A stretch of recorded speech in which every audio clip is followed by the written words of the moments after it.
Bandego Batali, Mote. Wabino ABTV. Tala lelo nayambi moko ya basali na Nzambe. Mo sali na Nzambe nayambi na mokola lelo. Kombo na ye ezali bongo Jean-Jacques Amos. Pasteur Jean-Jacques Amos azali bongo moko ya bakambi ya église awa na kati ya Birmingham kasi toko pesa ye maloba mpo ete toyeba ye nini amemeli biso na mokolo lelo mpe église oyo ya kambaka en fait toyeba identité na ye mobimba. Penza moto na Nzambe loko liboso topesi yo mbote.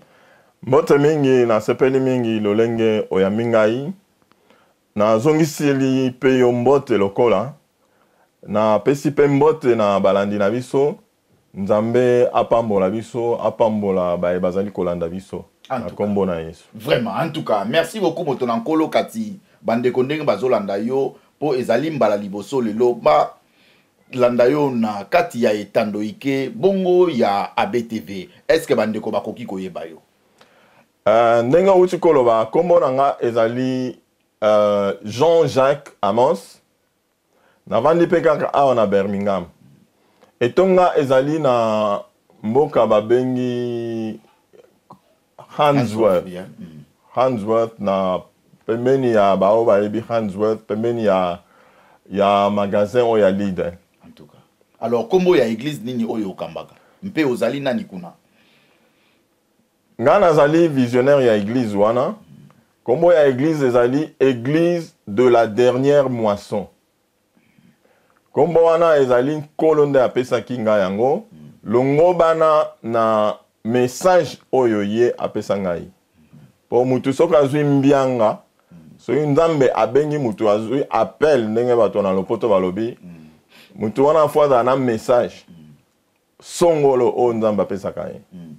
Alors tant bazako la dernière moisson. Ezali kouta na lisese oyo Yesu Masia alobaki parabole de la moisson. Atalisaki ete na tango na suka ba anjelu bakoya pe bango bakoyeba ko na esesene na lisesene nga pesaki na parabole alobaki ba mwanze bakoya na elanga pona kolongola na matiti ya mabe na ya malamu nde sima bakoya kokabola yango. En tout cas. Pona matiti ya mabe eke na moto matiti ya malamu bake na kobomba yango. Na yango na message o Nzambe apesi ngai ezali message ezali ko préparer batu pona koya bozongi ya kolo Yesu Masia. Nde message o nga nazali nango Nzambe apesa ngai pona kote ya kotalisa susu batu temps oyo tokomi na temps ya suka. En tout cas, merci penza mosali na nkolo. Kasi na mokolo lelo boye tokosolola mpamba te bana na Nzambe batindaki ba maloba. Balobaki mingi ABTV meka kosolola na bawumbu ya papa na biso, c'est-à-dire bawumbu na Nzambe. Mpamba te biso tozali kobika te. Tozali kopesa badim oyo bazali bongo kosenga biso. Mpe lisusu tozali kosala ba jeûne de prière. Mpe lisusu ba veiller ba nini tout ça mais ba délivrance kasi toza komona kaka eloko moko te. Na yango wana omoni ete message oyo ekomelaki empai na yo na yango lokolo ye ko répondre na biso penza to sepeli makasi. Alors talisa na bana Nzambe motuna na bango ndenge bango basengi bayeba. Wana ezali ya solo lelo tozali kopambola matena etonga ezali mingi po ete mayanga ni na Nzambe to culte tozali kosala ngo lolenge elongo banite. Tozali kosala ngo lolenge elongo banite. Nzambe apambolaka libota na ye tangu basanganaka. Tangu tosanganaka nde Molimo Santo akitaka abandi kosala misala kati ya bomo ya moko na moko. Selon bosenga ya moko na moko. O azali maladi akozwa lobiko, o azana na akangemi akokangolama etc. O azana problème nyonso. Akozwa solution na ye tangu Nzambe azali kokita. En tout cas. Alors, po Nzambe akite sengeli pe culte wana to mayangani esalema lolenge Nzambe ye moko abongisa yango. OK. Problème est que lelo biso to komi ko organiser culte le lenge biso et sepelisa biso. Ezali likambo sepelisa biso te culte il faut sepelisa Nzambe. Soki sepelisa Nzambe, Nzambe akokita pe Nzambe akosepelisa biso na nzela ya mapamboli pour être to ba o bakangami bakokangolama ba o bazali na maladi bakobika pe bongo na bongo. Alors problème est que lelo culte ya Nzambe toza komemango susu ndenge esengeli te. Alors na yango eloko nyonso liboso yo osala yango malamu esengeli oyeba définition nango. Or soki toyebi définition ya culte te tokosala yango kaka ndenge wana mpe tokopambolama te. Nazwi nanu définition simple ya Wikipédia na kati yango na mokuse azo définir culte boye. Un culte est un ensemble de pratiques d'hommage et de vénération rendues par un groupe à une divinité. Alobi mayangani ezali bosangani ya bato pona kopesa lokumu na Nzambe songolo. Or, banzambe bazali ebele. Biso Nzambe na biso ezali Nzambe oyo akelaki likolo mpe na se, oyo atindaki mwana na ye se moko Yesu Masiya pona kobikisa biso, ye nde Nzambe na biso. Alors, sikoyo tokolinga toyeba sikoyo fo toluka toyeba lolenge nini ye azali kosenga biso to tambusa mayangani. Okomona Nzambe azwi ngonga molai penza pona kotalisa mutu oyo babengi mayangani, le vrai culte. Je préfère na lingara mingi koloba le vrai culte parce que culte nyonso sepelisa Nzambe te. Oh, le vrai culte. Tokomona sikoyo Nzambe abandi kotangisa mutu oyo babengi culte uta Moïse. Tango babimi na Ezipito abandi kotangisa ye culte. Tikino Yesu Masiya ayaki. Ezui environ 1440 ans. Yako tangisa muto babengi kombo culte. Pourquoi ezui ngonga molai? Parce que culte eza eloko eza très important. Yango nde muto ezali kokutanisa moto na Nzambe. Tango moto aza kokutana na Nzambe na ye, Nzambe wana akopesa ye oyo ye aza nango bosenga. Na yango esengeli mayangani wana esengeli culte wana esalema lolenge Nzambe alingi yango. Or lelo ezali tobaloli makambo ebele. Tobaloli makambo ebele. Tokomona sikoyo omoni tango culte bahotel ya Nzambe barenversaka yango. Omoni gloire ya Nzambe na Israel babanda omona ngo lisusu te. Yango toza kobika lelo. Proverbe alobi oyo elekaki eloko asikezali te oyo elekaki yango pe eza koleka lisusu lelo. Na ngonga oyo tozali koleka na tango ya suka tokomi koluka kosala makambo oyo osepelisa biso olie esepelisa Nzambe. Voilà. Omoni tozwi pe culte na Nzambe tobongoli yango eza kosala me lisusu lolenge Nzambe asengaki esalema te. Na yango na koloba culte déroulement ya culte eza na 4 éléments oyo eza important. Élément nyonso soki vandi lolenge esengi bomona gloire ya Nzambe. Bomona gloire ya Nzambe okita makasi. Gloire ya Nzambe okita makasi. Élément ya liboso ezali souverain sacrificateur. Mutu oyo Nzambe abengi atie liboso po akamba libota na ye. Élément ya mibale ezali lieu de culte. Esika bozon kosangana. Esika bozon kosangana. Ezaka rato yene esika nyonso ye mobandi ko te. Eza bisika misusu zana bandako mususu ba dédié yango na diable.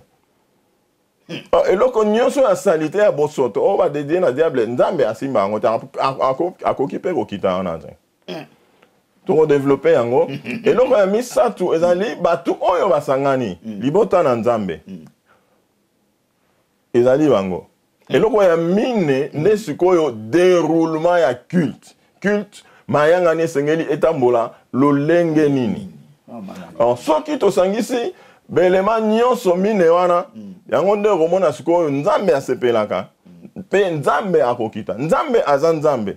nzambe abongwani te alobaki aza lolenge moko lobi lelo mpe libela soki lobi asalaki ya minene soki lobi abikisaki akangolaki asekwisaki bakufi mpo nini asala yango lelo te nzambe abongwani te biso nde tobongwani nzambe abongwani te le déroulement ya culte na biso nde ebongwani yango tozanga obika te yango nzambe aza komimonisa te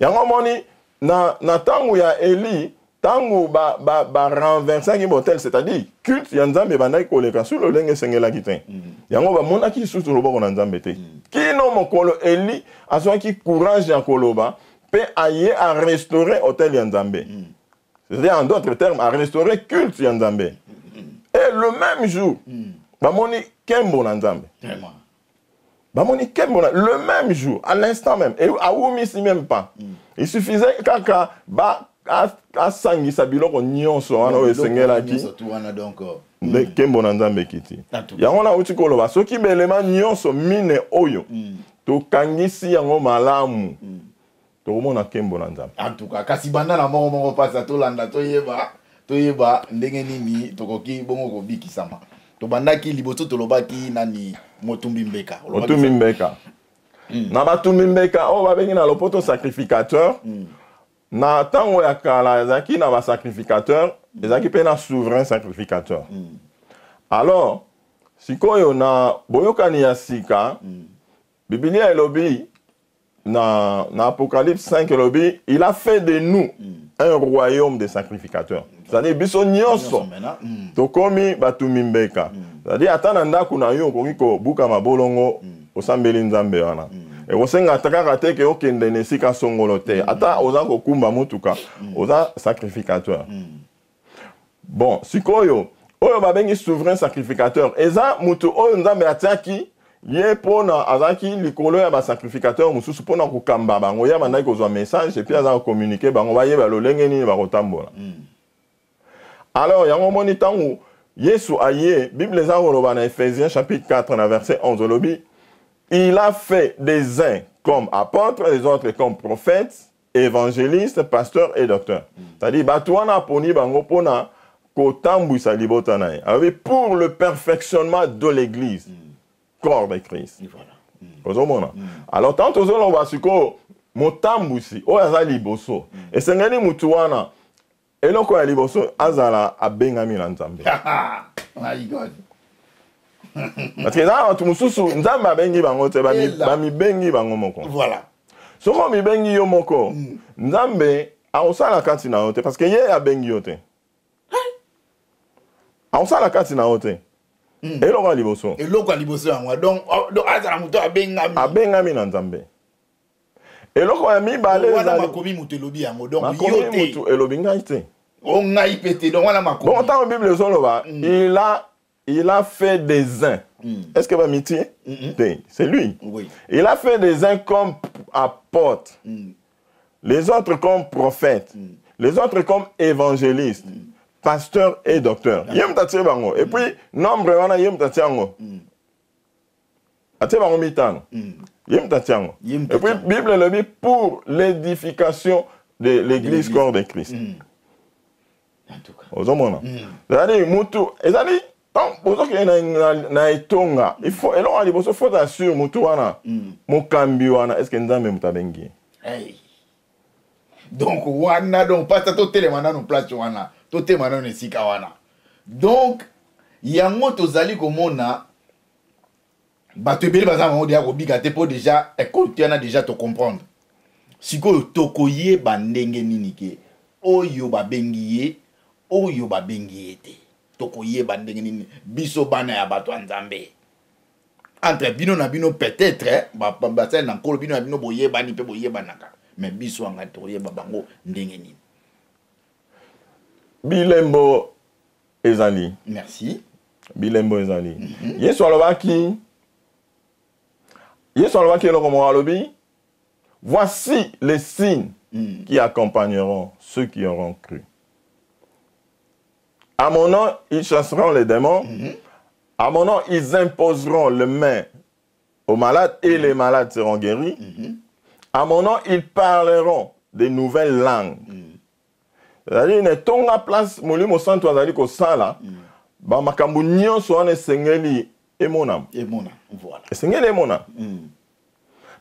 bakangolami basengeli bakangami basengeli bakangolama bamaladi basengeli babika batu oyo mpe bazali ne tonga esengeli badona bango ebanda kosala ebanda kofonctionner yango omoni Jésus m'a voici les signes qui accompagneront ceux qui ont cru. Yango des entendre ça qui va bandimi. Ba bandimi. Alors, muto azali boso, soka mi bengi ye moko. Nzamba bengi ete. Déjà ils ont déjà rébellion. O rébellion même akufa. Muto amemi kufa na kati ya bomo na ye. Tango atelemi liboso azako koloba a communiquer ni. Kufa. Ça va de soi. Ba malchance. Voilà. Malédiction. O communiquer kaka oyo zanango. Wana eloko aliboso faut en appel. Il faut en appel. Donc wana eza eloko aliboso na nyango. Eloko ya liboso. En tout cas, tomati, bata continuer maloba. Eloko amibale ezali etamboli. Mutu muso akozala nzamba bengi mais soko etamboli eza malamu te. Akotsa pe kufa na kati na bomona. Mama. Sengeli d'abord biso basali na nzambe o nzamba bengi sengeli pe toyeba kotambola na kobanga nzambe. Mama na ngai. Wana eza eloko ya mibale. Pasa tokata maloba te tozaka ka place wana. Kasi mingi bino boyebisaka na biso botala nga nazo sala te. Bino botala oyo nga nazali koloba. Bolobaka na biso ndenge wana. Na oyo nyonso tolobaka esengeli eza na makomi. Esengeli eza na makomi. Donc ngana na préféré à koloba la Bible dit.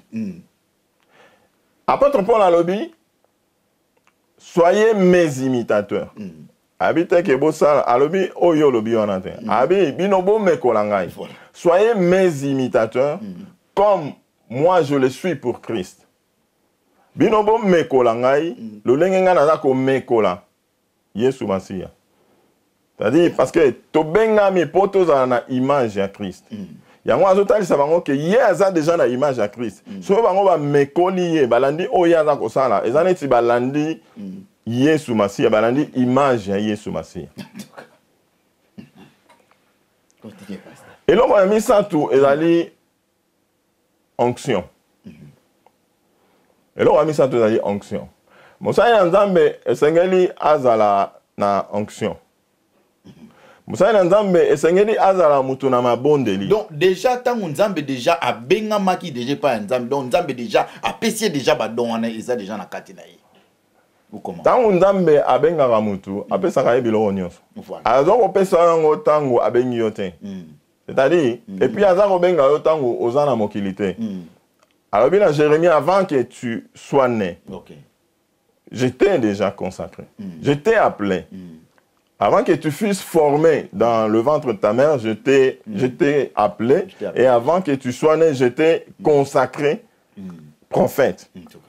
C'est-à-dire, avant même Yabota, Manzamba Zaki, Oyakela qui est déjà, à Benga qui est, à Zoki à peine. Et puis, à consacrer qui est, à prophète déjà. Ok. Tant que Tobota Mara, bandimité. Tobota Mara, tu vas tout nyons. Mais aux en appel. Ozana badom makamunyon so eko sala te parce que o yambina nu Yesu Masia te tant to yambaka Yesu Masia ne molimo santu akitaka sikoyo pona kobanda ko fongola ba biloko nyonso ya chekati na biso alors biloko wana po efongwa kana nzela ya mabondeli mabondeli yango nde mutu eyaka na onction en tout cas ozako mona alors muto azako bondela Mokambi, Mosani Nzambe aza kobondela, aza na onction spéciale par rapport à appel na ye. Yango moni baza kobenga ezana tango alobi les uns comme apôtres, c'est-à-dire ba apôtre baza onction apostolique. Voilà. Abi les autres comme prophètes, baza onction prophétique. C'est-à-dire baza la onction na bango. Alors tango batu wana siko bazali mutu wana telemi liboso, aza kokamba mayangani. Onction on nzamba tsekati na ye ezako sopana ezako kita na libota na nzambe pe bango bazali ko pambola na sima na ye na sima ya grâce oyo yanza nango en tout cas donc on a troisième point Troisième. Wana troisième point. Onction. Alors, tozo sikoyo exemple yango. Omoni sikoyo na tangu nazo so mingi na Ancien Testament pour to comparer on a Nouveau Testament parce que koyeba sika culte e bandi. Voilà. Culte e bandi na désert. Culte e bandi na désert tant Nzambe abengi Moïse ayebisi abi ils me feront ayebisi bango abi ils me feront un sanctuaire. Bakotongelanga esika ya mayangani. Et j'habiterai au milieu d'eux. Dans Exode 25, dans verset 8. C'est-à-dire, quand on est en te, batongana no. Et si kaya koyangana, et puis ngana okita. Et puis tant que vous tonga bi batonga selon modèle na bango ta bi na Moïse abi ngamoko na kolakisa yo. Modèle ndenge okotonga ngo. Ozomona. Alors sikoyo. Dikambu ya onction. Tout le monde en Exode 28, verset 1. Dans Moïse a dit, fais approcher de toi Aaron, ton frère, et ses fils, et prends-les parmi les enfants d'Israël pour les consacrer à mon service dans le sacerdoce. Aaron et les fils d'Aaron, Nadab, Abihu, Éléazar et Itamar. Aux hommes. Nzambe yemo aponi batu. Abi Aaron. Nabana nae. Eza mutu apona kite. Aaron mi pona kite. Lingomba pona kite. Nzambe nda pona bango. Et puis alobi o consacrer bango avant basala musala.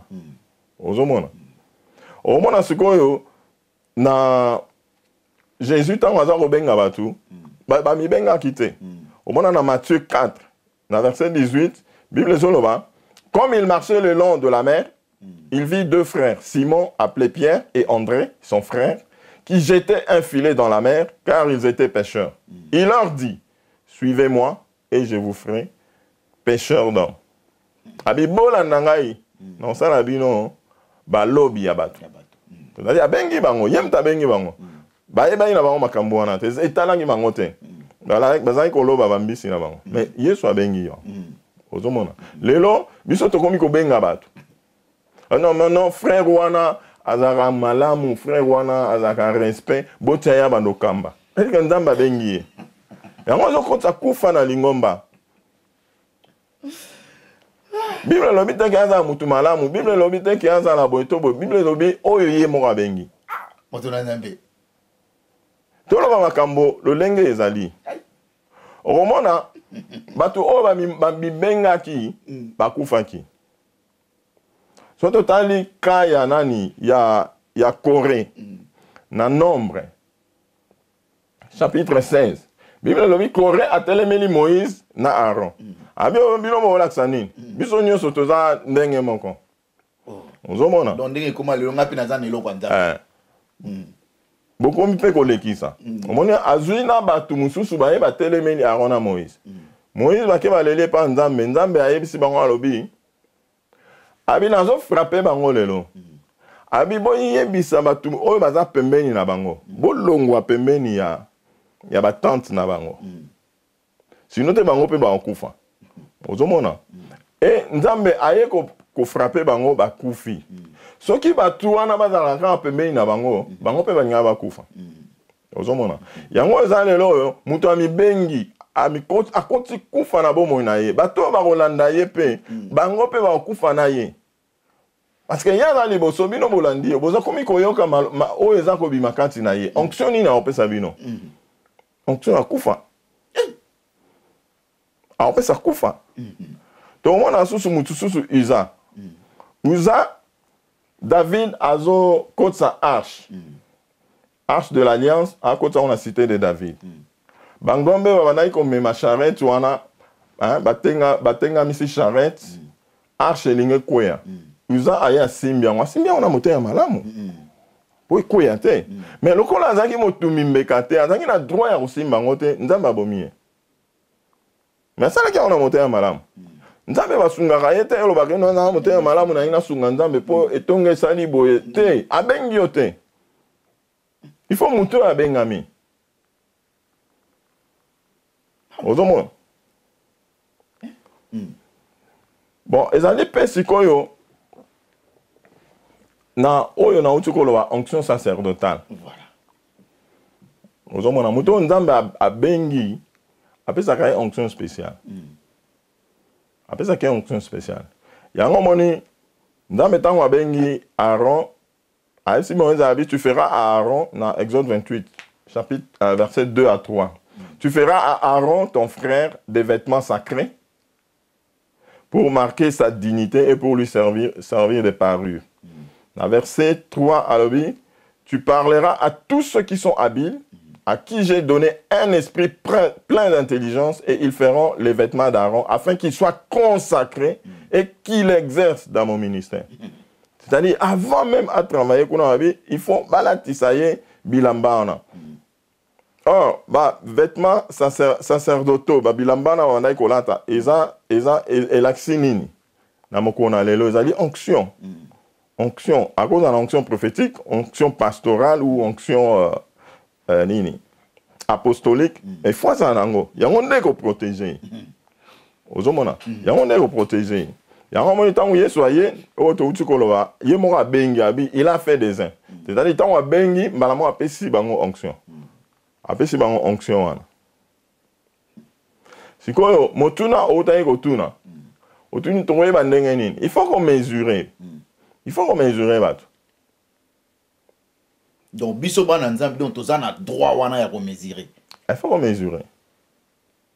Parce que tant que sika okuti mosali na nzambe azawana, il faut d'abord eloko liboso faut obondela pona ye. Ko bondela pona ye. Nzambe asunga ya sala mosala lolenge elengo bani. Bitumba peza makasi. Eloko muso ezali wana faut ko yeba ko tuna nzambe est-ce que o aza mosali na. Tant Nzambe a confirmé que Oaza Moussaï il faut qu'on soutenir, il faut qu'on bonde la pona. Apôtre Paul a l'obagini, priez aussi pour nous, afin que nous soyons en mesure de faire l'œuvre de Dieu comme il se doit. Bo bonde la pona, biso po ete toye bako sala Moussa Nzambe, nandenge longobani. Ozomona neti na Ézéchiel. Ézéchiel 41 verset 1 à 2. Bazolo banini. Batindi nzamba batindi mutu a mesurer temple. A mesurer temple. Au temple il faut mesurer. Muto yo azali boso ante il faut otala. Il faut otala profil na. Il faut da muto a bengami. Il faut da muto mabondeli. Mutu muso akoza a bengami azana a muto mabondeli te. Siko etonga yo tambola mandenge. Il faut da na onction, il faut da na eloko ya communiquer. Muto abondela na tata onction te tant wazo bondela pona yo sentir eloko te. Il faut ma prière là. En tout cas. Ozomona. Wana mesure ya nzambe. Biso pe ba tu faut mesurer. Ya ngomoni na Apocalypse chapitre 11 en verset 1. Jean Zolobabi on me donna un roseau semblable à une verge en disant lève-toi et mesure le temple de Dieu, l'autel et ceux qui y adorent. Ozomona. Madame, tout le monde a dit qu'on est mesuré. Qu'on est mesuré le temple. Hôtel. C'est-à-dire, nous avons mis le et ceux qui adorent. Jésus, ce qu'on est mort après ce bilomabi, voici les signes qui accompagneront ceux qui auront cru. À mon nom, ils parleront alors. Ils chasseront les démons. Ils imposeront les mains sur les malades et les malades seront guéris. Moutaliboso face à l'ango, mon cambi. Après, Eokita, si on a opé bazana sima bandini. Yango ala ba signe au Jésus à l'obi. Pour Nzambe azako pambola mutu. Mutu so pambola mi nde siko li pamboli wana za okita. Na se. Na itonga mobima. Bon siko so mutu za pambola mate. Siko na etonga pambola mate. Pambola mate. Pambola mate. Psaume 133. Verset 1 à 3. Il y a la Bible là. Tu fais la Bible dans Psaume.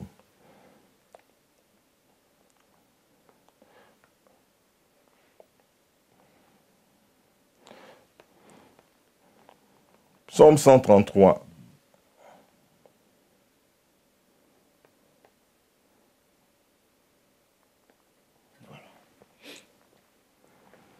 Voici, oh, qu'il est agréable, qu'il est doux pour des frères de demeurer ensemble. C'est comme l'huile précieuse qui, répandue sur la tête, descend sur la barbe d'Aaron, qui descend sur le bord de ses vêtements. C'est comme la rosée de l'Hermon qui descend sur les montagnes de Sion, car c'est là que l'Éternel envoie la bénédiction, la vie pour l'éternité. Comment on dit? Yango tozolobela na mutu. C'est-à-dire mutu, il faut eza malamu. So mutu eza malade, nzoto mombe oza malade. So mutu eza opola, nzoto mombe opola. Nyonso ekutaka na mutu. La Bible ezoloba elobi eza malamu batu basangana. Basangana, de demeurer ensemble.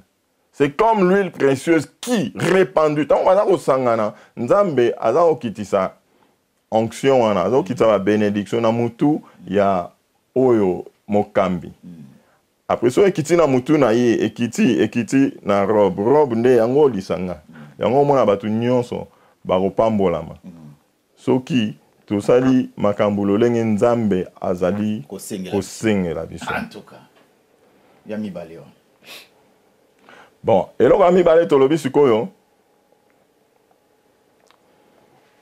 Ba oyo oza misatu. Oya misatu. Ya liboso tolobi mokambi, yami bale tolobi ba adorateur. Yami bale za ba adorateur. Batona lisanga. Or, ba adorateur, bato basangani, il faut baza na image. Eloko liboso. C'est-à-dire mokambi, il faut asunga bato. Bayeba elo oni ni bayeko sala. Le problème to zana ngo lelo batu baza ko en église ayebite lo oni ayeko sala. Voilà. Donc ndenga côté là ki ndenga bimi tuni botangi nini ayebite. Mais déjà ayebi pourquoi ailleurs en église ayebite. Alors c'est qu'il faut que sunga bango bayeba. Pona nini baza ko en église. Pona nini. Yango moni apôtre Paul azoloba auto sutoloba ki ngo soyez mes imitateurs. C'est-à-dire botala onga na zaiko sala. Bomekola po bosala yango po bosepelisa nzambe. Tango bosepelisa nzambe, nzambe akopambola. Ozomona. Alors on a verset 2 azoba. Je vous loue de ce que vous vous souvenez de moi à tous égards et de ce que vous retenez mes instructions telles que je vous les ai données. Akomisi bango abi na sepeli mingi po ete bozali kaka kokanisa ngai pe bozali kotosa mibeko oyo napesaki bino lolenge epesamelaki bino ozomona parce que mutu oyo azali kotosa liloba na nzambe te ntango aza kobondela libondeli na nzambe akoyoka yango te au contraire Proverbe 28 verset 9. Si quelqu'un, Bible le dit, si quelqu'un détourne l'oreille pour ne pas écouter la loi, sa prière même est une abomination. Tant ozako yoka liloba nzambe ozako tosa ngote, tant otemi liboso nzambe pona obondela, na libondeli na yo komi abomination liboso nzambe.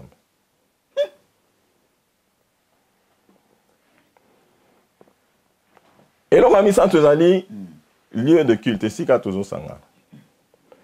Esika tozo sangana. Esika tozo sangana, soki ezali malamu te, nzambe okita te.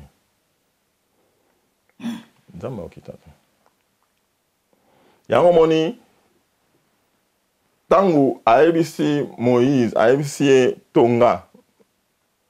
Tonga, sanctuaire, après aebisaki sanctifié yango. Boulissa yango. C'est soit ma fouta, boulissa yango. Parce que si on boulissa yango te, ngana okita te. Nzambe, Dieu est saint. Akita en place l'union sauté. Et ça va place mususu. Et ça va place mususu dali. Parce que muto on soit bengi sataniste. Ndaku na ye. Et l'on on soit dédié à rango na diable. Yo quand c'est l'on va bien à diable, nzamba wa simba. Dieu ne. Ah aussi matin. Il aura saleté. Aussi matin. Il y a un photo hier, Babylon quoi. Mais place, mais ceux qui n'est pas là, ceux qui sont on a terrain. Babi no boy na terrain s'intéresse, on boy na terrain boy. Mais est-ce que on est eza na musala foko sana ayebisaki Moïse abi sanctifier yango nanu abi sanctifier yango tant tozoya kobondela il faut toyekola toyeba lolenge nini tosengeli kobondela nanu mpona esika wana ekoma propre et puis kodédier yango epa na Nzambe il faut obondela mpona esika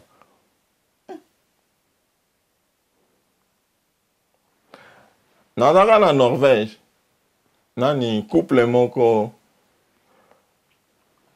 jeune couple bautaki kobalana mobali avait à peine mobali azalaki je crois 29 ans ou 28 ans bautaki kobalana namoni mwasi aye abengi nga abi tozomona yo ozobondela mpona bato musika bazobika et tout ça mais biso tobanda tobalani tosali 5 ans tozobota te tosali 5 ans tozobota te mais basambela na église na yo bazalaki église mo bainvitaki nga na banda otravaille kuna abi tosali 5 ans tozobota te mpo nakendaka epa na bango bainvitaka ngai bainvitaka nga nakendaka kuna naye natuni bango abi 5 ans bozobota te oyo tobotaki kaka mwana moko azalaki mal formé nde balobaka kisimbi après mwana nakufaki na ye asali kaka 5 jours akufi natuni na abi ndaku oyo boza kovanda bino botongaki yango to bosombaki yango basi batonga oyo tosombaki basi batonga natuni na abi mutu mokolo ndako wana watekeli bino boyebi ye ono toyebi ye kaka te toyebi ye te me tokokaka batémoignage babi abota te abanda olinga bana te mais voilà c'est-à-dire atonga hôtel na kati ya ndako na ye donc asacrifie bana oyo aye moko et puis mutu nyonso akovanda na ndako wana aotika osimba mwana te donc so bovandi aussi longtemps que bovanda wana botika na jamais kosimba mwana bazemi bandolongwa kaka ngai bozanga na deux choix ou soit boteki ndako osomi mususu ou soit bobuki botel wana bosaki na travail bobuki botel wana bosanctifier ndako et tout ça hôtel yango hôtel nini bakoma poser ba question il fallait sikoyo kopesa bango enseignement ko expliquer bango nde sikoyo dokoma il fallait kosala travail kobondela na kati wana osali travail ya kobuka botel kosanctifier ndako et tout ça or ezalaki na makambo mosusu babombaki nabondeli mpo na mwasi nabondeli mpo na ye nabondeli mpo na ye ntango nalongwaki wana nakomi na France aye kobota aboti mwana aza moke omona mwana ata mosusu na 3h du matin bakoma obengaka na 3h du matin nini ono mwana azolela azotika kolela te mais onde azomona bato nayebisaki bino bosala dédicace ya mwana est-ce que bosali dédicace oh non tobengai pasteur asalaki apambolaki mwana nayebisi te kopambola na dédicace c'est différent kopambola bapambolaka mwana mikolo nyonso so oza na mwana no kopambola mikolo nyonso dédicace ezali ozobonza mwana na maboko na nkolo akoma ya nkolo obonzi mwana epa nkolo c'est-à-dire nzambe azwa responsabilité na ye après na yo tuna bango baye kosala dédicace wana mais mwana azocontinue komona biloko wana natuni bango abime na ndako na bino wana biloko nyonso boza nango wana bino bosomba est-ce que boza na biloko mutu wana te oh non presque biloko nyonso zango eza ye sala manger na cuisine biloko nyonso cuisinière balustre tout biloko mutu wana ngai na bisi bango biso kolingi mambo ici là il faut bobimisa biloko nyonso ya ye bobwaka ngo bosala susu sanctification ya ndako bosala sanctification ya ndako nde baye kobimisa ono ekokute biso cher ngai na ngai napesi bino message oyo bosengeli bosala soki bosala yango après 1000 ans c'est votre problème nda bakambi bango après je crois 6 mois ezalaki 3 mois nda bapesi bango makoki basombi biloko ya sika babimisi biloko nyonso na balustre babimisi bake babwaki Na ba bois qui moi on a pas vendre kimia. Les démons réclament tout ce qui leur appartient. Et là, on a un diable, on réclame. Ah ouais, on réclame.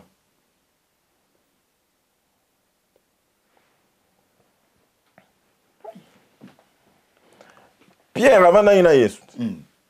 Mais Jésus a dit, Satan te réclame. Ah, réclamer pour nous. Ah, Satan te réclame. Pierre a dit pécheur. Or, ba pécheur, ba signer ba pacte na monde ya mai. Na bilima ya mai. Pour ba kanga ba mise bene. C'est-à-dire, ils ont un pacte, ba sala na ba koko na bango ba sala ba pacte. Ils ont quitté ba biloko en famille. Ils ont quitté. Or, ils ont la prière spéciale au fond ça la pour na kokata ba lien wana. Ya moni lelo ba tumingi mona andimeni nzambe mona se retrouver azongi suna biloko en famille. Omoni mutabongo na nzambe motema kei musika azongi lisusu. Na kindoki azongi su na bakisi azongi su même basala nzambe mingi bazongi zongi na biloko wana. Pourquoi? Parce que ba lien wana katanite ba poursuite ezali diable a réclamé bato ya ye abangi Yesu te pona nini parce que ayebi que non o batu nanga na sina bango pacte. Pierre azangi na biloko wana. Pourquoi tant Yesu akufi akei Pierre azongi su na mai tant azongi na mai elo oni asanaki azongeli ba pratique wana au péché bolumbu. Est-ce que baningane bazangi netiye? Non. Balati bilamba na bango ya au péché bolumbu. C'est-à-dire la recommandation ba biloko monde à ténèbres. C'est-à-dire la réclamation mais lui on est bendi le suna mai. Ya on il fallait Yesu abima lisusu. Abime la bango lisusu na boîte. Akeli lisusu mapa o sa buka ki abuki su mapa. Apesi Pierre. Ozomona. Ils ont un enseignement qui avant la croix et ils ont un enseignement après la croix parce que ma kilé si sopane. Mais on est dans un sujet là sur l'autre. Abi, ils me feront un sanctuaire, j'habiterai au milieu d'eux. J'habiterai au milieu d'eux. Et c'est quand pour Nzamba kita, il faut être propre, il faut boire le linge pour sanctifier. Ozomona. Dans Exode 40, dans verset 9 à le tu prendras l'huile d'onction, tu en oindras le tabernacle et tout ce qu'il renferme, et tu le sanctifieras. Il faut sanctifier le tabernacle. Vous savez, la sanctifier de nos kitata. Ma boko na bino bosimbi simbi bato ya bosonto. Bon nzamba ya okita. Abi sanctifier avec tous ses ustensiles et il sera saint. Ozomona. Même ngonga nzambe po yokango, il faut en état ya sainteté. Est-ce que l'élo l'église tozali sous ce côté ya sanctification? C'est ça le problème. Autel de sanctification ils ont renversé. Autel d'adoration ils ont renversé. Tout ce qui est en autel de louange. Et puis louange en haut tozo ça là ba comme yemba ko ganga ko bina est-ce que ils ont ces petits sentam? Point d'interrogation. Surtout ma bina moi voilà. Et kotiti na kate kanga son. Kanga son longola malobo azoloba. Tsaka mabina wana. Mabina pamba wana. Oteka mabina pamba. Otena biloko ba wenge musique. Est-ce que différence est là? Est-ce que la différence est là? Et tu y es pour tout ce pendant, mais tu y es pour tout mis ce pendant. Mais moi, tu n'as jamais vu que va passer parce que aux autres, c'est ça la vérité. Tu as qu'on la vérité pour tout mis sunga. Mutu aye ba erreur na eso ba yebisi yango après abongisi yango. Abongisi yango. So la chemise na toboka na sima. Tam suyo o monate. Mais muto aya na sima yebisi non papa chemise eza mala muté na sima to ezui salité tâche. So za mutu mala mo yebisi non merci. Mais okima mbango changer. To za lo ba makambo eza na Bible.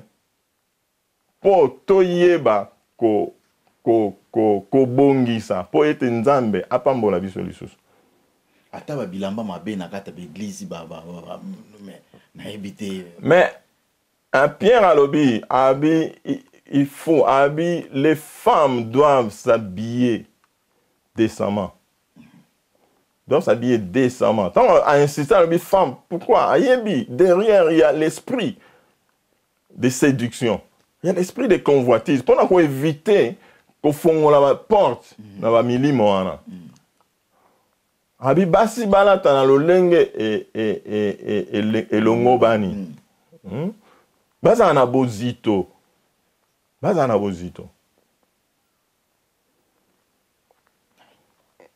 Yango omona sikoyo Nzambe avant lo bana Moïse akoka ko lo bane partout te.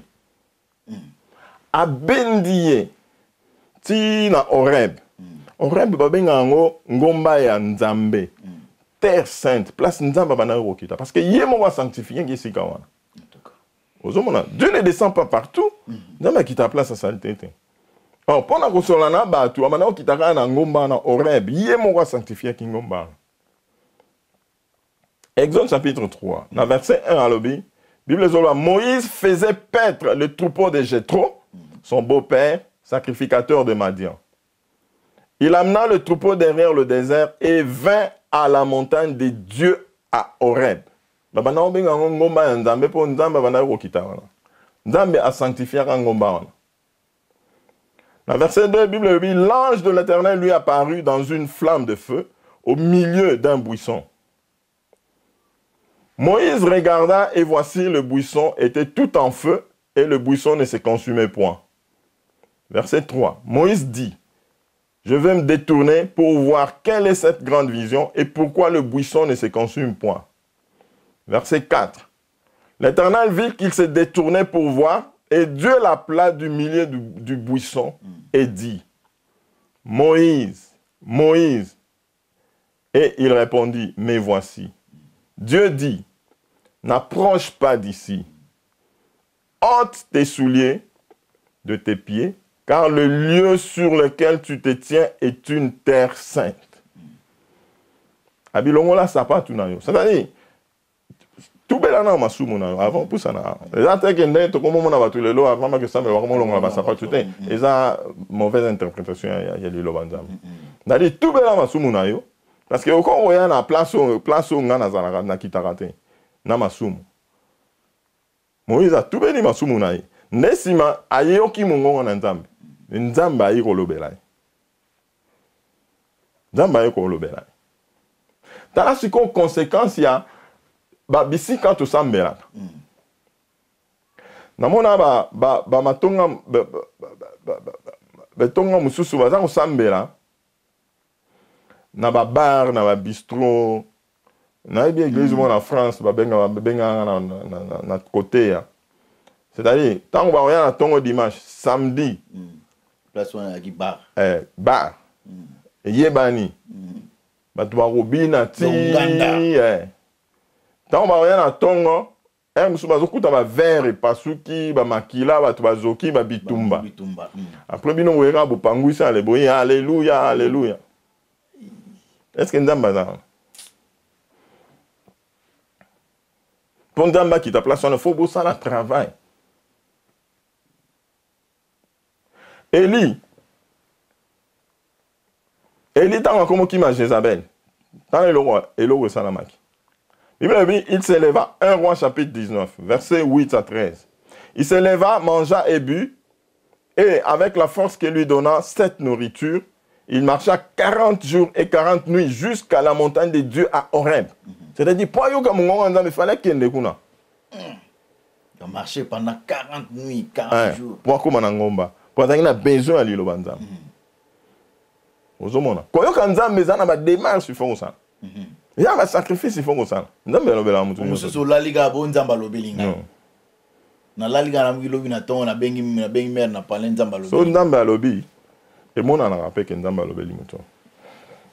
Dans verset 9, et là, il entra dans la caverne, il y passa la nuit, et voici la parole de l'Éternel lui fut adressée en ces mots.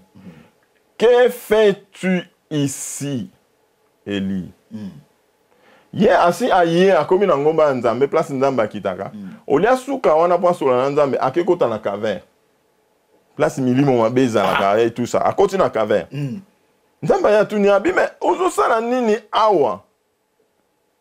Verset 10, il répondit, j'ai déployé mon zèle pour l'Éternel, le Dieu des armées. Car les enfants d'Israël ont abandonné ton alliance, ils ont renversé tes autels, et ils ont tué par l'épée tes prophètes. Je suis resté moi seul, et ils cherchent à m'ôter la vie. Verset 11. L'Éternel dit, sors et tiens-toi dans la montagne devant l'Éternel.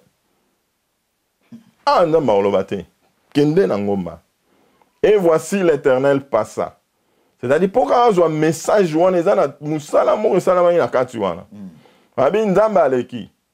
et devant l'Éternel, il eut un vent fort et violent, qui déchirait les montagnes. Ils ont passé et brisé les rochers. L'Éternel n'était pas dans le vent. Et là, le mouvement Babylone, tout le monde en église. Le Saint-Esprit, aïe été. Aïe été, ça moussala mo sala. Place où on est à malamouté. Place où on est à malamouté. Ça va signer là, que place où on est à malamouté. Place où on est à malamouté. Et après le vent, ce fut un tremblement de terre. L'Éternel n'était pas dans le tremblement de terre. Vous comprenez? Et après le tremblement de terre, un feu. L'Éternel n'était pas dans le feu. Après le feu, un murmure doux et léger.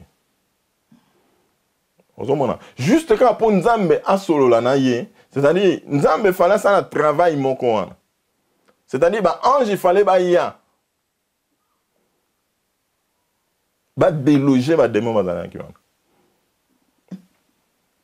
Au moins la Bible il a fait de ses serviteurs, il a fait de ses anges des vents.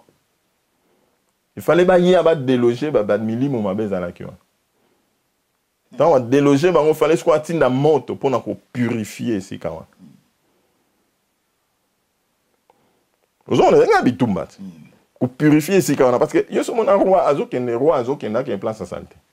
Batinga toujours une délégation. Bah qui ne peut pas préparer terrain. On a maintenant on a une santé. So bato mokili bato sa ndengo on a maintenant on a bisika sanité. Bo vendre ka bu na ba sanité on a nzambaye. Non. Il fallait ange ba ça la travail wana.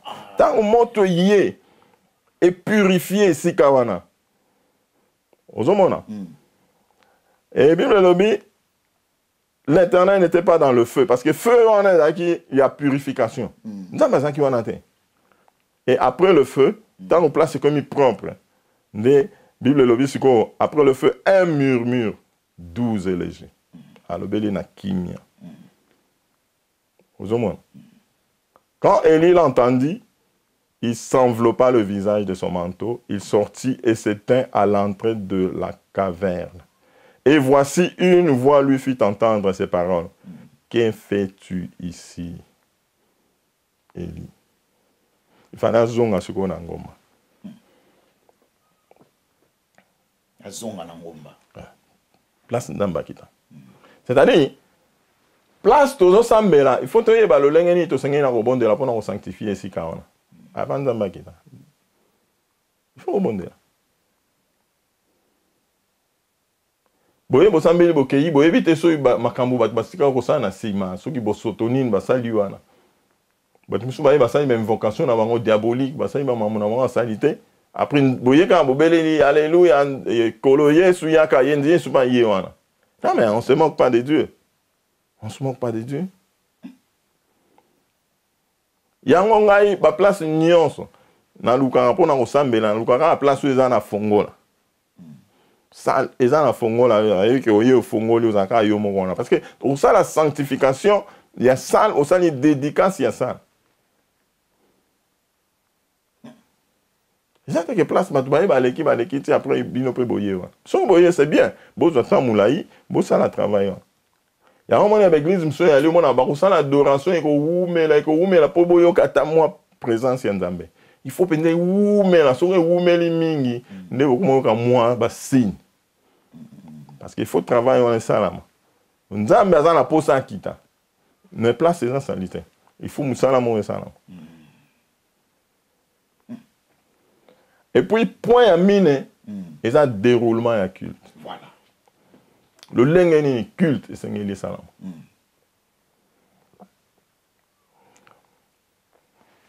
Pendant qu'on apprendre mutu culte, de tout koloba, nzambe azui 1140 ans. Abandi na Moïse, de Yesu Masi ande siko aye pendant kotalisa biso culte, vrai culte. Ozomona. Ezui ngonga mulai. Omona siko ezali na culte cérémoniel, na culte spirituel. Culte cérémoniel, les alliés culte, oyo, atali saki bango, les alliés neti ombre, image, il y a culte, oyo, vrai culte. Au moins. Culte spirituel, il y a un o Yesu Masia, ayaki, kotangi sabiso. Au moment où Moïse, tant on a fait ses recommandations, basala, asala nini, asala tabernacle, à l'obiboé. Exode 25, verset 40. Abi regarde, nous avons insisté, et fait d'après le modèle qui t'est montré sur la montagne. C'est-à-dire, l'anda modèle, balakisio, l'angomba. Comme ça, l'angomba, ça l'a l'anda. Et puis, au continent de détail, il y a texte, nous avons pensé à mesure. Abi ba table, il y a plein de propositions. Mesure, boy. Chandelier, mesure, boy. Hôtel des holocaustes, mesure, boy. Hôtel de parfum, mesure, boy. Cuve des reins, mesure, boy. Après, c'est dans la dimension nuance. Et où tu es pas en Zambé? Ensuite, on a Hébreu chapitre 8, dans verset 5. Bazo expliquer ce qu'il y a. Bazo a parallélisme entre un sanctuaire wana na oyo, ya Yesu Masi ya ila gibiso. Lesquels célèbrent un culte, image et ombre des choses célestes. C'est-à-dire, il fallait attendre la oyo, ndenge ba, dans batalisi Moïse, ndenge culte le kanalo la. Et il faut reproduire en ndenge wana. Et on babi, lequel célèbre un culte, image et ombre des choses célestes, selon que Moïse en fut divinement averti lorsqu'il allait construire le tabernacle. D'Amazon insiste, un soin lui fut-il dit de faire tout d'après le modèle qui t'a été montré sur la montagne. Or, on a l'icolo, on est salama l'icolo. Les anges le louent, les anges l'adorent. Voilà. Dans l'icolo, il y a un culte salama. Culte salama. Il y a un moment, quand Jésus a dit, quand vous priez, tant que vous êtes bon là, dites que ta volonté soit faite sur la terre. Comme au ciel. Comme au ciel. Il faut que sa volonté en Zambé, le lenge est dans le malikolo. Au point où ça l'a le lenge est dans le malikolo. Il faut y aller malikolo, on y va ça là. Si on y est, on va ça là malikolo. Jusqu'au y a ça là on est. On ça là on est. Or, la culte céleste est dans la démarche. Et dans la démarche, il y a d'abord la sainteté. Au moment de la sainteté, bah, chérubin, ne va pas s'occuper de la sainteté. Non, bah, séraphin. On va s'occuper de la sainteté. Bah, chérubin, bah, séraphin, on a banane. Et là, bah, ange, il y a un Zambé. Voilà.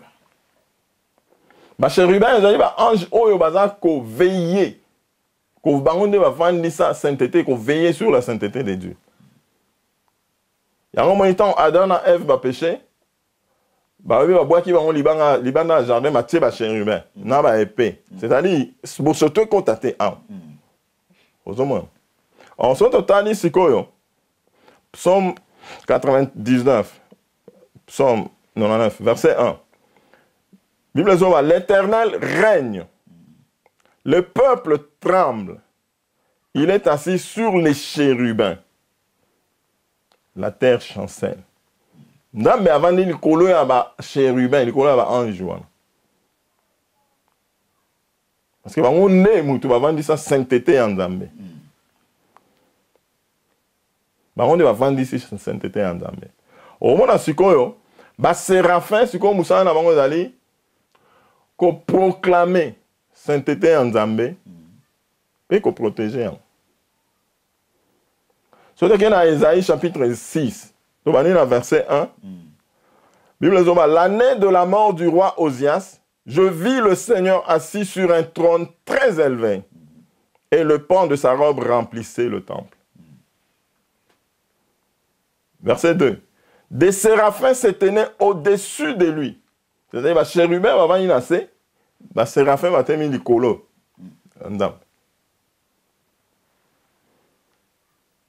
Ils avaient chacun 6 ailes. 2 dont ils se couvraient la face. C'est-à-dire, à cause de la sainteté de Dieu. Babylone. 2 dont ils se couvraient les pieds et 2 dont ils se servaient pour voler. Verset 3. Ils criaient l'un à l'autre et disaient, Saint, Saint, Saint est l'Éternel des armées. Ils ont proclamé sainteté en Zambé. Saint, Saint, Saint est l'Éternel des armées. Toute la terre est pleine de sa gloire. Verset 5. Esaïe a une vision. Alors je dis, malheur à moi, je suis perdu, car je suis un homme dont les lèvres sont impures. J'habite au milieu d'un peuple dont les lèvres sont impures, et mes yeux ont vu le roi, l'Éternel des armées. Verset 6. Mais l'un des séraphins vola vers moi, tenant à la main une pierre ardente qu'il avait prise sur l'autel avec des pincettes. Verset 7. Il en toucha ma bouche et dit, ceci a touché tes lèvres. Ton iniquité est enlevée et ton péché est expié. C'est-à-dire, il n'a même pas le droit à la vision. Il a le droit à un message où on ne peut pas il fallait nous sanctifier Bible. On va sanctifier en haut. Dans verset 8, ça dit, j'entendis. C'est quoi ayoki pour sanctifier mi bebona. C'est quoi tant que tu na lingomba. Mutoye autant ici ba tuanate lo lengeni ni basengeli ko senga ko yambola ko senga bolimbi se masumu na bango baba nimbala moko kanga nzambe ngai bo nzambe sala bo ba pambola mandengeni. Na ba mungo na nzambe mkoni. Donc esengeli donc o lakisa batu lo lengi. Absolument. Démarche à culte. Démarche dans la sanctification.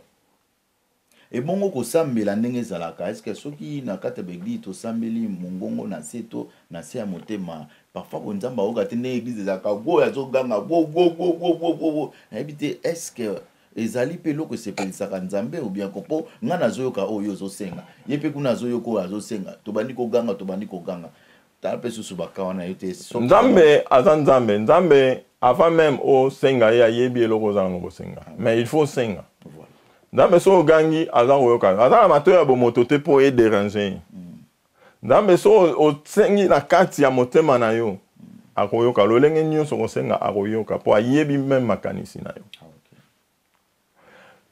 bon mingi tangu to sengaka toza ko ganga ezotalisa que démarche na biso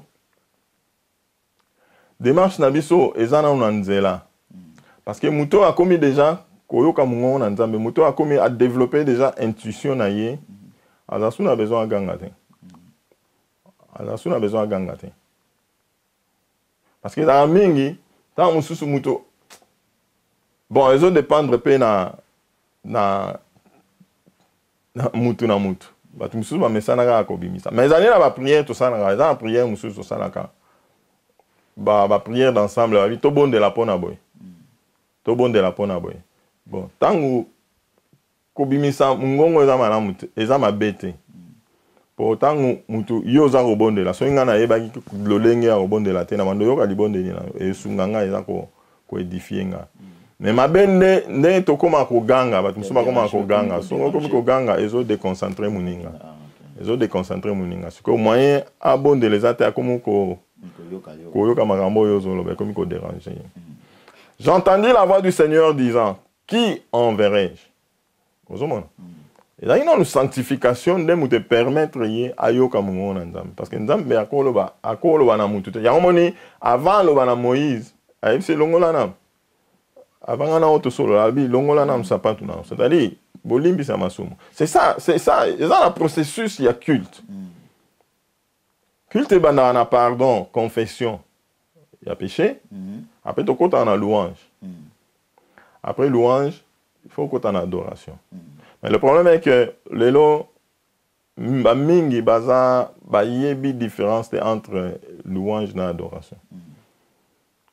Pour mingi so tunique motuna comme ça louange il faut ganga adoration il faut oyemba mungo na se. Non, c'est pas ça. Louange ezali tangu nga naza koloba makambo oya nzambe. Dieu est bon, Dieu est vivant. Nazoloba na nzambe te maintenant loba na yo. Yango omona tangu to uti ko tanga awa. Ba bi ba séraphin baza koloba disons les uns les autres bazo kolobelana. Saint saint saint est le Seigneur. Bazo ça baza ko solo la koloba ke non nzambe azamo santo. Il est vivant, il est vivant.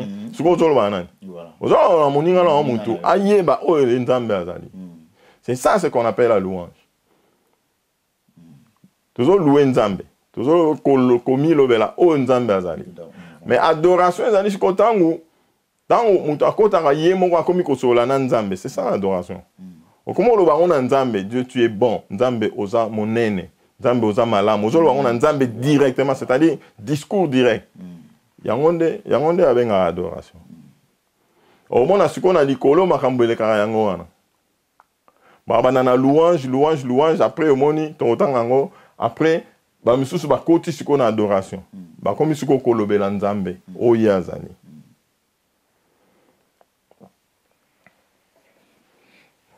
Dans Apocalypse chapitre 4, dans verset 6, Bible dit, il y a encore devant le trône une mer de verre, comme une mer de verre, semblable à du cristal. Au milieu du trône et autour du trône, il y a 4 êtres vivants remplis de Dieu, devant et derrière. Verset 7. Le premier être vivant est semblable à un lion, le second être vivant est semblable à un veau, le troisième être vivant à la face d'un homme, et le quatrième être vivant est semblable à un aigle qui vole. Les 4 êtres vivants ont chacun 6 ailes, et ils sont remplis de Dieu tout autour et au-dedans. Ils ne cessent de dire jour et nuit, Saint, Saint, Saint est le Seigneur Dieu, le Tout-Puissant qui était, qui est et qui vient. C'est ça la louange. Quand les êtres vivants rendent gloire et honneur et action de grâce à celui qui est assis sur le trône, à celui qui vit au siècle des siècles, les 24 vieillards se prosternent. Donc, ils se prosternent devant celui qui est assis sur le trône et ils adorent. Voilà, là, ils adorent. Ils adorent celui qui vit au siècle des siècles et ils jettent leur couronne devant le trône en disant, dans verset 11, ah oui, tu es digne. C'est ça l'adoration. Quand tu parles à Dieu,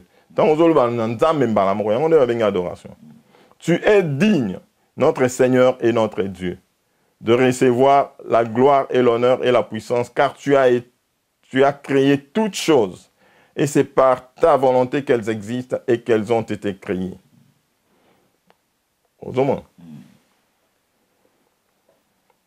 C'est ça le vrai culte, le culte du ciel. Alors moi, on a insisté qu'on va accélérer, on va venir comme vrai culte. Au moment où Jésus t'a envoyé, tant que femme samaritaine a invoqué un problème, il y a culte. Vous adorez ce que vous ne connaissez pas. Le problème est que parce que des fois, tu as adoré l'autre éviter. Parce que culte, ils ont se déroulé dans dengue et longo banité. Vous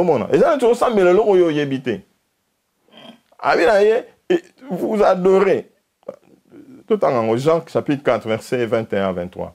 Femme, lui dit Jésus, crois-moi, l'heure vient où ce ne sera ni sur cette montagne, ni à Jérusalem que vous adorez le Père.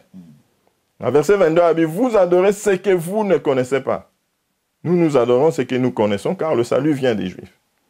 Parce que Nzambe appelle ça qui sacerdoce n'a pas juif. Nzambe atangi ça bango le lengi a robonde. Alors so bino ni robonde la bolanda na no bango bo mekola bango. Ozomona. Abi mais l'heure vient et elle est déjà venue où les vrais adorateurs. Quand il parle des vrais adorateurs, c'est qu'il y a aussi les faux. C'est-à-dire c'est-à-dire bazosambela bazakosambela lolenge elongo bani te ozomona. Où les vrais adorateurs adoreront le Père en esprit et en vérité. Car ce sont là les adorateurs que le Père demande. Or, tango sikoyo, ba élément nyonso wana esangani, c'est à ce moment que Nzamba sepela akiti akupambola libota na ye. Akupambola libota na ye. Tango na bana musala na France, Nzamba esenga fa tout ça là jeune à 21 jours. Et là, on sanctifier ici quand même. Ça 21 jours. Tous les jours. Tout le monde est là tous les jours de lundi à dimanche. Dimanche, c'est un culte, mais à samedi. Tout le monde est là pour ici quand même. Tout le monde est là pour nous battre, bien sûr. Et là, il y a une soeur moro boa benga ingai. A benga ngono parce que na ya kusambia na bino. C'est problème yate. Aye. Oh, azaki malade, ya comment epinda do azaki affaibli. A comment on l'a en église. L'église place on ensemble. Ah là, comment banga okola na ndako. Siko po aya. Kolongwa place église na mama zalaki, ti place tozali. So marche. Okosa la 20 minutes. Na makolo. Mais bango bazui bus, ba pusani pembeni wana. Mais pour atambola ti wana. Basali environ 1h30. C'est-à-dire qu'ils sont quelque part avant dit. Atamboli 3 pas avant dit. Mobali na zozelaye. Atamboli. Aïb sa ingate, na ebi nangate. Ce qu'on te ozobonde, tout maintenant on a 18h à 20h. Bah on va comme à 18h30 culte c'est bandaki. Tant qu'on a continué la salle avant d'agi soudain. Donc, on a continué à ça, la vente soutien. A telemi et bandeli tisuka, si ce culte. Et puis, tant que zongi a tamboli tiye pas en avant. Donc, place c'est qui déjà purifié déjà. Aïe. Aux hommes, purification, onction. En côté onction, ça qui m'a cassé place. Aux hommes, on a évité. Na bonde, na bengi bat, na bonde li pona, on a bonde li pe pona. Aïe, mais na moni a très affaibli. Aïe, na ebe inangate. Lobi na wa Yesus na bonde li pona, 3e jour, au bout de 5 jours, a combiné bien, au monde a pensé que nous a commis très bien. Bah, il s'est appelé le rotin. Je crois après 2 mois, à mon ébaye na mobile na ebe obenga, abi non pasteur, tu as na mambo ibi sa yo parce que to bomba to wana zelana, to zo ba résultat finaux. Donc, to tester on total nan. Te ba wana zo ba zo résultat en hôpital. Ah, OK, à hôpital, OK. Donc batangi na sida, ba ngombale. Comment il a phase finale. Pour mobile déjà ba souke kwenyanki. OK. Ba souke kwenyanki. N'est-ce qu'on va ebisanga no to zaki na sida, abi mukolo to yaki wana donc abi madame kotambo ezaki problème. Il y a problème. Abi to longo y pas na biso depuis 17h, to combien à 18h30. Trajet à 20 minutes. D'abi suko to kenda tout ça va test bimi négatif. Aux hommes. Donc Nzamba bigisi ba. Mama na katesika. Nambe aza vivant, abongwanite, aza kosala. So un culte to sanyango malamu, to organiser culte malamu, Nzambe a continuer kosala. Parce que sur place les gens déjà sanctifiés, vous en avez besoin de cérémonie belete. Parce que place on est là, on a muta koti, tant on kota, culte bandina on te yomo ozo sentir que nos présences en Nzambe za. Mais culte bandina on te. Tant vous ozo dédié si pas Nzambe. Et comme il y a eu. Et comme il y a eu. En tout cas, vraiment Motola Nzambe, merci Benda na maloba kitoko pe nous ali kolesa biso kasi tokomi déjà kokita Motola Nzambe o esengeli ya kosidisa bandeko balanda. Po ebi déjà ngongala so ese komi déjà mukuse. Bon, maloba zambele ya koloba, bon, neti ngongeza mukuse. Bon, nakata ona mukuse. Bon, problème eza lelo, toza ko détourner culte ya Nzambe. Toza ko détourner culte ya Nzambe. On a ko détourner culte ya Nzambe la kisini, c'est-à-dire to komo ya na culte, déroulement ya culte, to komo ça on peut sepelisa biso. Et sepelisa su Nzambe te. Autant on sepelisa Nzambe te, Nzambe pe moyen a quitter za te moyen sans les ate. Abaki soki mi balemi sa to basanga na kombo nanga. To komo sanga na kombo na biso mongo. Ozomona. Bon, au moins na Bible, hein, dans la Bible, dans Israël, si on a alobi beaucoup bandako célébrer ba fête. Ba fête yangai. Ozomona. Les fêtes de l'Éternel. Après si on cette fête, ba bandako célébrer. Au moins na sikoyo, ba bandako célébrer yango bien, ba bandako célébrer bien ti et comme na moment moko tangu gloire, il va détruire le temple. Gloire y nzambe zaki su wana te. Tant ba ko rebâtir temple, gloire y nzambe pe tikala ko kitali susu te. À partir ya wana, ba célébration va fête wana comme ina onga tradition. Comme ina tradition.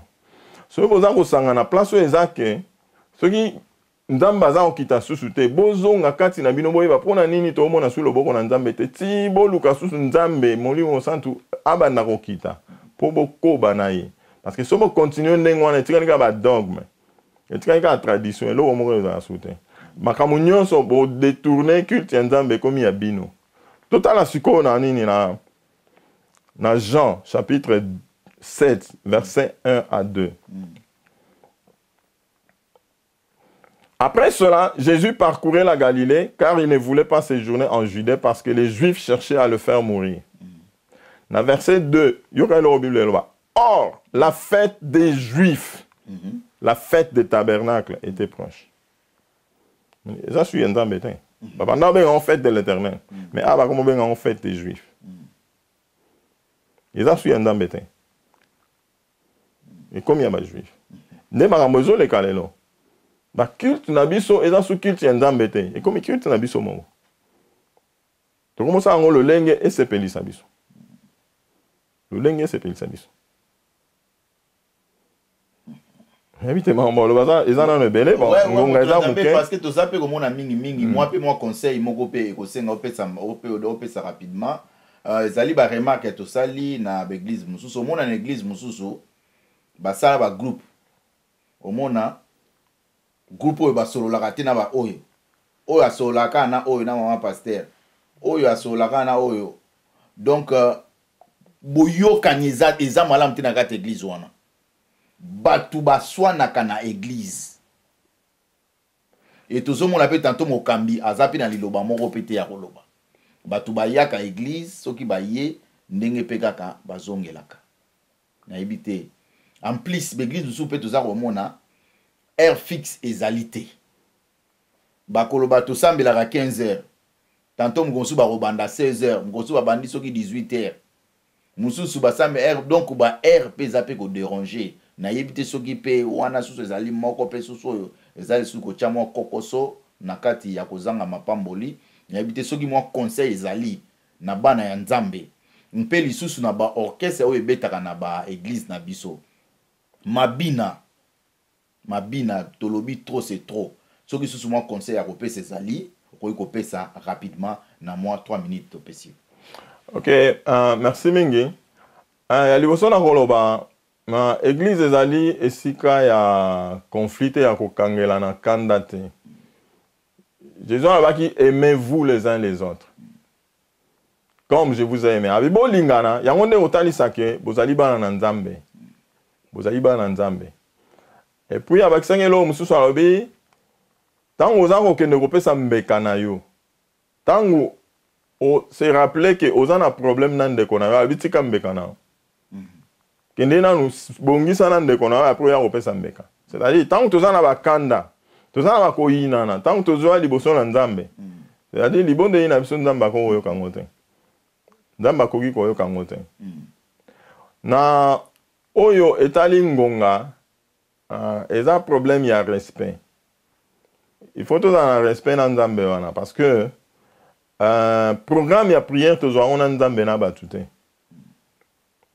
Tozwa on batute. Wana na ko s'adresser mingi na bakambi parce que conseil nga na opesa allié que ce qui heure ya prière et coquille ata mutu aza moko il faut obandaka culte. Il faut obandaka culte parce que mutu oyo penda tozela reza molimo santo. Ero to pesa ye esengeli to bandaka. Soki ero ekoki to bandi. Alors, tant que aroya, amoni que naya qui retard, lobby na ye retard. Lobby kuna osala effort aya avant. Ozomona. Ba omona batunyo so akoma ponctuel. Je pense que na musala to kenda retard te. Na musala to kenda retard te. To kenda biso to kenda retard pour nani. Allez, musala na biso est plus important que Nzambe. Ce que tozo zela Nzambe apambola biso. Mais to pesi importance mingi na makambo mususu. Tant to kenda ba fête pe to sala kana ebite so to kenda retard. Mais mingi musala to kenda retard te. Ya misa tout bon, ezali olobi ba yembi.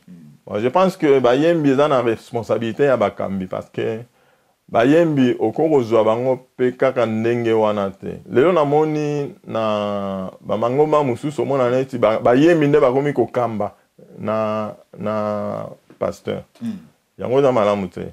Pasteur ils font ba yembi esengeli bazwa enseignement sur l'adoration, sur la délivrance, bon en bref sur le culte. Parce que mutu ana moyembi esengeli ayeba déroulement ya culte. Parce que na mona na église muso mona banzembu bazobeta ngo ndenge bango mo basepeli. Ozomona. Ndenge bango mo basepeli nde to uti koloba. Bandembu ya adoration za kasu mingi te komika ba louange. Ozomona.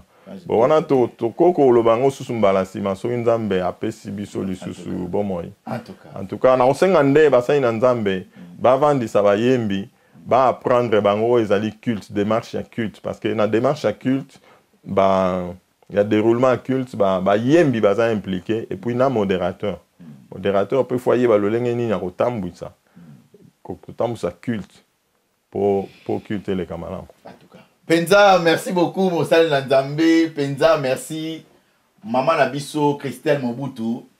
Merci na support na yo ndenge toujours ozali ko supporter ABTV.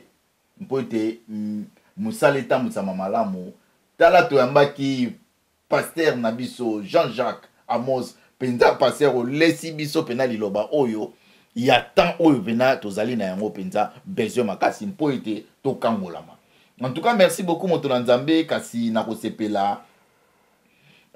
Tala ma solo national les gars na kitoko muta supporta gibiso muta supporta gibiso ne to ba anglais support ezali bongo mama na biso Christelle Mobutu mpe mutu o susu a supporter susu ezali bongo Bella Kuri sœur na biso pe a na kati ya Birmingham Christelle azali bongo na Milton Keynes. Alors bandeko ndenge balandi yo est-ce que moi ba famille bo mona na kala to bandeko to ba camarade otali caméra opesi bango mbote potoka bana nayo na kopesa na mbote na libota na Nzambe mobimba na kopesa mbote na communauté congolaise nyonso pe na kopesa mbote na ba ndeko nanga nyonso basi ya mibali ya otobotami na bango pe libota mobimba pe baninga nanga nyonso na kopesa mbote na basali ya Nzambe nyonso pe bana na Nzambe nyonso Nzambe apambola bino apesa bino lisusu ya mingi afongola bikuke afongola banzela po ete boyeba lisusu kobika mapamboli na ye na kombo na Yesu. En tout cas,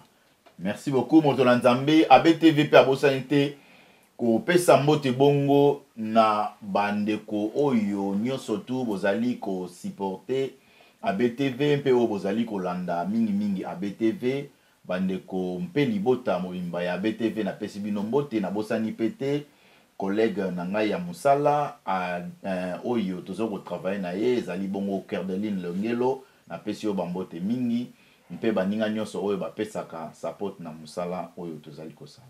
Penza botika na kimia toko benga pasteur na biso mokolo mosusu mpo aya lisusu ko lesa biso siko liloba. Po oyo alakisi biso lelo ezalaki apesi biso enseignement ndenge nini tokoki kobika. Alors sikoyo toko benga ya sikoyo akotisa sikoyo biso makambo sikoyo ebikisi biso. Penza totikala na kimia tika ete Nzamba kota kimia bongo na mabota. Ezalaki wabino ABTV Birmingham. Tokutani mokolo mosusu. Bye bye. Bye bye Motola Nzambe. Bye bye. En tout cas, merci beaucoup. Merci.